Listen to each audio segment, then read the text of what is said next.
হাদি আজাদির হাসান হোসেন জান্নাতি ফুলদানি, হাদি ইতিহাস পাখি আবাবিল মোসার হাতের লাঠি, হাদি ওমরের অর্ধ জাহান মোরানো শীতল পাটি, হাদি গোলাপের মাতাল গন্ধ খোলাফায়ে রাশেদার, হাদি উত্তাল সাগরে জোয়ার আল্লাহু আকবার।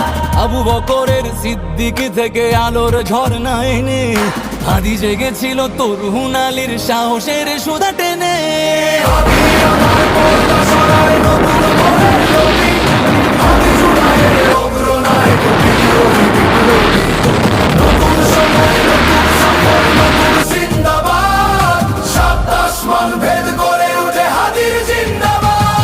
রাতে যখন উঠে ছুটে চাই কেন তোরই দেশ মাটি ভালোবেসে শহীদি দরজা নিল, বন্ধু নামের চির সুতুরুর দরজায়